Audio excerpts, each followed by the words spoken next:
Untung ke simpan 1 kilogram ni? Kalau tuan-puan nak tahu lebih lanjut, boleh save video saya dulu sebagai rujukan pada masa akan datang. Ini item 1 kilogram tuan-puan keluaran Public Gold. Sangatlah padat, padu dan sangatlah berat.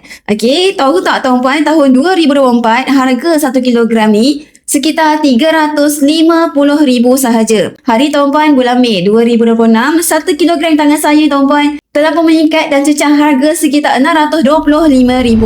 Tak buat apa-apa pun, simpan peram dan kenaikan harga emas tuan-puan sekitar RM274,000.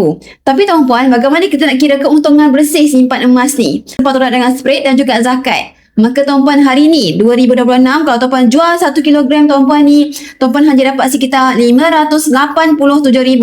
Tolak dengan spread sekitar 6% sahaja di Public Gold dan tolak dengan zakat tuan-puan 2.5%. Keuntungan bersih selepas tolak dengan zakat adalah sekitar 65% dalam masa 2 tahun. Dalam masa setahun, keuntungan bersih 1 kilogram ni sekitar 32%. Okey tak simpan 1 gram tuan-puan? Okey sangat-sangat. 1 kilogram tuan-puan sangat sesuai untuk business owner yang ingin memaksimumkan keuntungan hasil profit daripada perniagaan mereka tuan-puan. Selepas 2 tahun, mereka dapat menikmati keuntungan yang sangat banyak. Jadi bagi sesiapa yang ingin memiliki 1 kilogram di keluaran Public Gold ni tuan-puan, sangatlah mudah di mana tuan-puan hanya membeli melalui akaun Mas JAP Gold Accumulation Program. Tuan-puan boleh simpan sikit-sikit sampai guna 1 kilogram. Dan tuan-puan mungkin boleh beli terus 1 kilogram yang sama dekat sini juga tuan-puan. Sama je emas fizikal. Jadi bagi sesiapa yang ingin saya bantu, rujuk pin video saya ataupun isi borang saya kat bawah ni untuk saya guide tuan-puan simpan emas sampai kaya.